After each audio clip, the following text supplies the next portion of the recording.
In a Champions League game where people expect action, goals, really didn't happen that way. At the end of the day, one penalty separated Inter Milan and Liverpool. First of all, welcome back to the channel. It's a little different setting this time around. New car, new background, new camera adjustments, and all that. So I hope just trying it out, trying different parts of the car when I can record on the go, so called on the go. But let's get to a few things. First of all, let's get to the match. Inter Milan nil, Liverpool 1. On the overall, I think both teams went back and forth. It was quite pacey yet erroneous. What I mean by that is this: the match in itself was fast paced, or rather fast paced, but erroneous because both teams were able to intercept each other's plays. So, for example, there were many times where Liverpool were attacking, they were linking up in the midfield very well, but towards the final third, Inter Milan could intercept some through balls or final passes or whatever.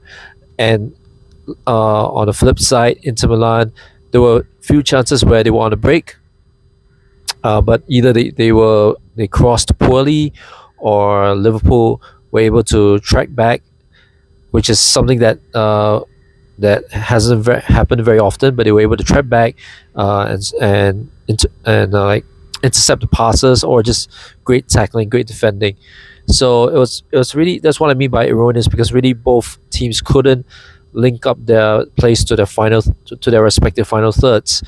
Uh, let's talk about a couple of moments. I think maybe the two main moments of the match. The first one was the disallowed goal that Konate scored from the corner, but it was disallowed by VAR because apparently Van Dijk headed the ball onto Ekitike's arm. Uh, I think that's I can accept that. It's very unfortunate, but I can accept that. So unfortunately for Konate, that goal did not count. Otherwise, Liverpool would have gone 1-0 up at the San Siro at half time instead of the end of the match. Speaking of which, the penalty call. Now, this is an interesting one because Florian Wirtz had his shirt pulled. Now, some non-Liverpool fans will say, yeah, he kind of like flopped after getting his shirt tucked just so that he can lure the referees into the penalty. Listen, I agree it's a soft penalty, but with that said, it's nice to have soft penalties called for us instead of against us. I mean, how many times have we had soft calls, uh, like soft penalties and soft fouls called against us? So it's kind of nice to have one that's called for us for a change. And in this case, it was the deciding penalty. It was that Dominic Szoboszlai scored, converted a really, really powerful shot to the top left-hand corner of the net. There's nothing that the Inter goalkeeper Hans Sommer could do about it. In the end, that was the deciding factor. And long story short, Liverpool won 1-0. It's a much needed win, especially given the form that we've been in for the last, I don't know, about 2-3 months. Especially with ever since the West Ham win. We drew against Sunderland 1-1. And Sunderland were a good team, but after last weekend, when at Ellen Road Liverpool drew Leeds 3-3. We were 2-0 up with Ekitike's double, then Leeds fought back with 2-2. Szoboszlai scored to make it 3-2, but at the very last minute, Leeds scored a last-minute equalizer, which, to be honest, looking back at that, even if they didn't score, there was going to be a penalty call because the ball hit Ryan Gravenberch on the arm. So there would have been a penalty call, and it would have been 3-3 anyway. But it just shows that how poor we were in holding on to the lead, holding on to leads, no pun intended, and as a result, we didn't get a win.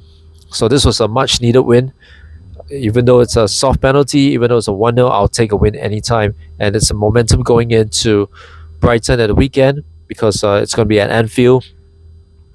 Brighton is a decent team. They've been one of our bogey teams over the last few seasons. So it's not a team that we can take lightly. It's not that we take any team lightly. We don't take any team lightly. But with Brighton's case, we need to put more focus and more seriousness on that match, especially with the injuries that apparently that the injury crisis that we have right now, because Cody Gakpo is injured, Chiesa is injured, Wataru Endo is also injured, Frimpong is also injured.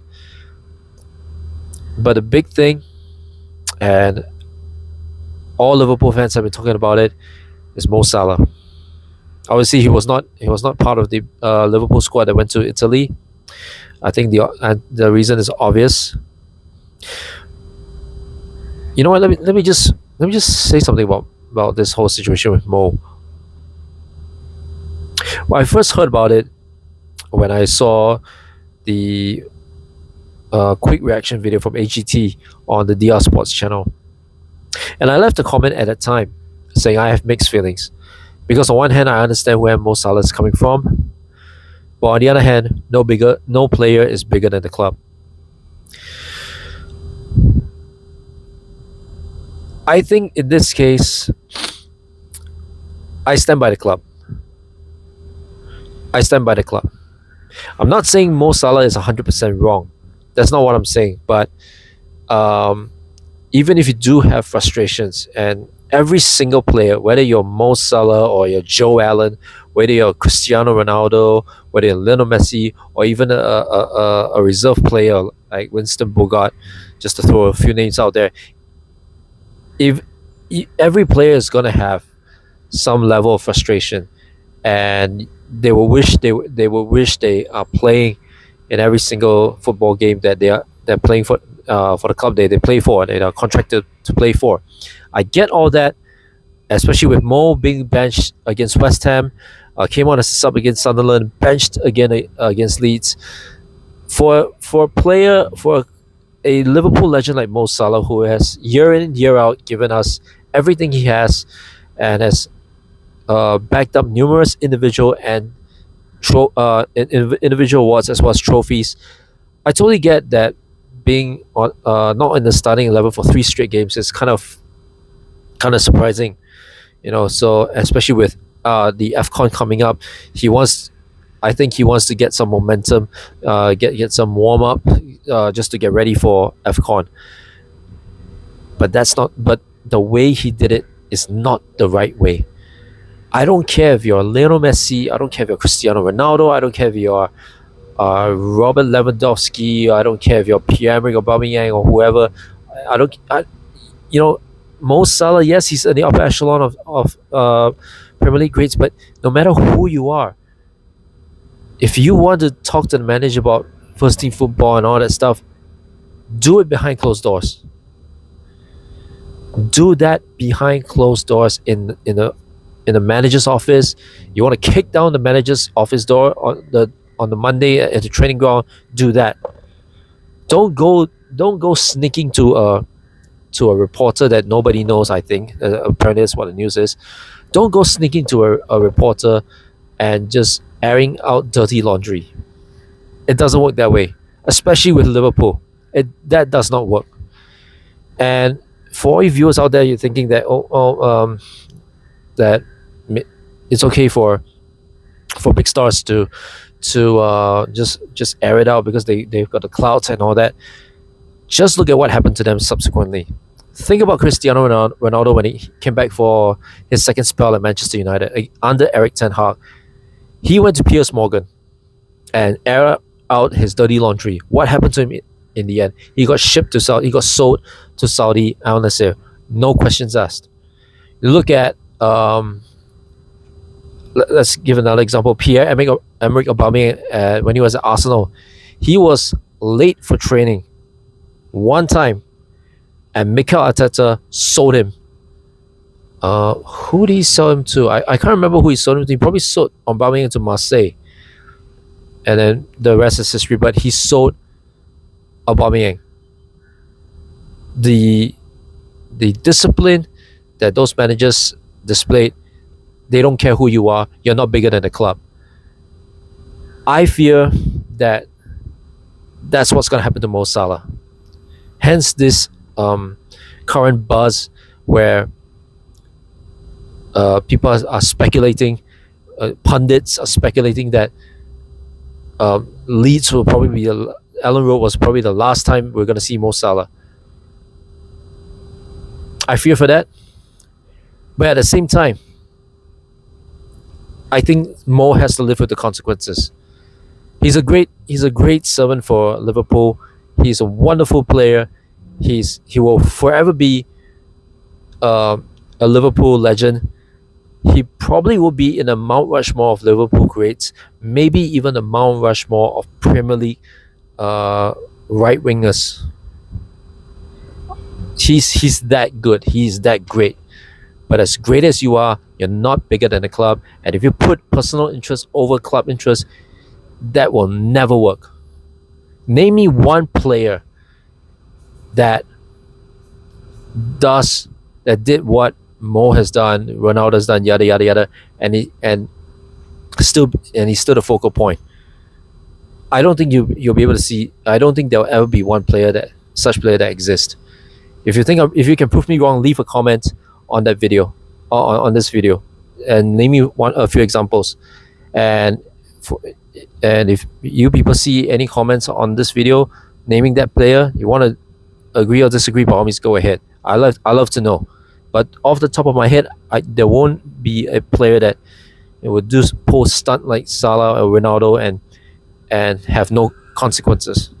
That's not going to happen because the club will always be bigger than one player. End of story. And that is why I think some Liverpool fans still put Steven Gerrard over Mo Salah, even though Steven Gerrard has not won a Premier League. It's because of Mo's outburst to the public. Gerrard, to my knowledge, not to that. It's not that he hasn't done, but not to Mo Salah's degree. That's why he's still hailed as a Liverpool legend, the second greatest Liverpool player of all time, maybe number one in some people's minds. But yeah, so I fear for Mo. I fear for Mo that it's going to be his last appearance, because now apparently rumors are coming out that come the January transfer window, Mo Salah is going to be sold, and the rumors are that Antoine Semenyo, maybe even Michael Olise could be the replacement. I don't know, but what I do know is that I hope that the Mo Salah Arne Slot conflict gets resolved, and it gets resolved behind closed doors. Enough dirty laundry has been aired, enough mud has been slung at each other. Just let the two of them settle their differences privately behind closed doors without anyone trying to do any peer pressure on them. And that includes you, Jamie Carragher. You are a club legend, Jamie. I get where you're coming from. I agree with you, Jamie Carragher, when you say that no one player is bigger than the club. I totally agree with that. But the delivery, maybe you can work on that. Okay, just don't get too personal. I know, because Jamie Carragher is a very emotional guy, even as a pundit, and I can respect that. Just tone it down a little bit. That's all I'll say about Jamie. Just tone it down a little bit. Just try not to cross that line. So that's all I'll say about this whole situation. Just to wrap it up, this coming weekend against Brighton, once again at Anfield. With this win, how is Arne Slot going to form? How is Arne Slot going to form up the team sheet? Here's the interesting thing. Against Inter Milan this morning, he played a 4-1-2-1-2 formation. He didn't play a 4-2-3-1 until he subbed Florian Wirtz with Alexander Isak, and that's when he went back to the 4-2-3-1. 4-1-2-1-2 seems a very interesting formation. It's almost like a sort of diamond of sorts, 4-4-2 diamond of sorts. So where Isak and Ekitike are the front two as a strike partnership. I love to see that. Honestly speaking, I would love to see that happen against Brighton. So I'm gonna go on the limb and say that okay, obviously Alisson's gonna start. Joe Gomez has been really, really good. I'm starting to see the Joe Gomez that I know when I saw back in 2019, 2020. He's starting to get back into that groove. I hope he does continue to go back to the groove. Um, I think Joe Gomez will be on the right back. Let's have Andrew Robertson again at the left back. Obviously, Van Dijk and Konate, no surprises there. Gravenberch as the number 6. But what if, since Cody Gakpo is injured, then Curtis Jones on the left, Dominic Szoboszlai on the right. But instead of McAllister, and I'm not saying McAllister was poor against Inter because he was good against Inter, but how about Wirtz, Ekitike, and Isak? Wirtz, Ekitike, Isak. Like a attacking triangle, so to speak. So that's probably the only thing I would like to see. The only change that I would make instead of McAllister, it'd be Wirtz, and with Ekitike and Isak as a front two, and then Wirtz playing behind them, and everybody's just trying to link up to these three guys. I know Szoboszlai will be able to link up. I know Gravenberch can link up. I know Jones can link up. So it's going to be a very interesting game against Brighton. So I hope to see a Liverpool win, 2-1 win or 1-0 win, doesn't matter as long as we win. That's why I'm not even going to give a score prediction because it's too close to call. But as always, like this video, leave your comments, share this video, but most importantly, subscribe. Speaking of subscription, let me just clarify the whole I hope you subscribe thing because of doing live videos. Let me just clarify that real quick. I know that we can do live from laptop even without a minimum subscription count, but to do live from your mobile phone, and you might want to check it out yourself. To do live from a mobile phone, you need at least 50 subscribers. So that's why I've been focusing on this milestone so that I can be more mobile. I can do live streaming from my mobile phone instead of having to bring a laptop over. Bringing a laptop is going to be very inconvenient, so to speak. It's more convenient to have a laptop, have a stand, and just record live so that you can see what's going on. And considering with Liverpool's supporters club in Singapore, we go to this bar at the Western in Singapore.